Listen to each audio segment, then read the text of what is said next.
Markapuram MLA కందుల నారాయణ రెడ్డి గడియార స్తంభం centre వద్ద స్వచ్ఛాంధ్ర స్వర్ణాంధ్ర కార్యక్రమం నిర్వహించారు. ఈ సందర్భంగా గాంధీ పార్క్ వద్ద మొక్కలను నాటారు. అనంతరం గాంధీ పార్క్ లో గల భారత జాతిపిత మహాత్మా గాంధీ విగ్రహానికి పూలమాల వేసి పార్కులో పక్షుల కొరకు ఏర్పాటు చేసిన నీటి గాబులలో నీరు పోశారు.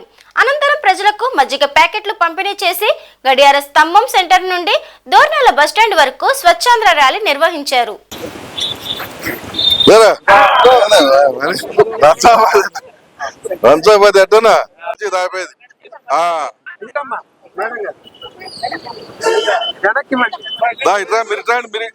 మనమందరం చదవాలి కాబట్టి ప్రతి ఒక్కరు కూడా మీ కుడి చేయిని ముందు చాపి ఈ ప్రతిజ్ఞ చదవలసిందిగా కోరుతా ఉన్నాం.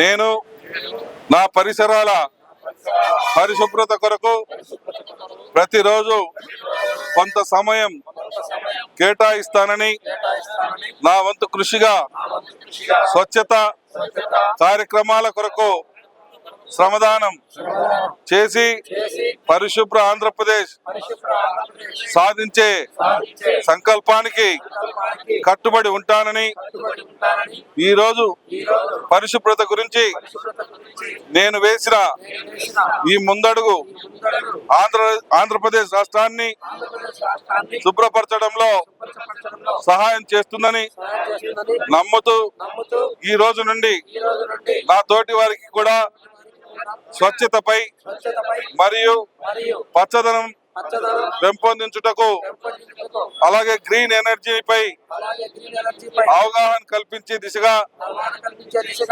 ప్రయత్నిస్తానని మన ఆంధ్రప్రదేశ్ ను స్వచ్ఛ ఆంధ్రప్రదేశ్ గా తీర్చిదిద్దేటట్లు నా వంతు కృషి చేస్తానని ప్రమాణం చేస్తున్నాను.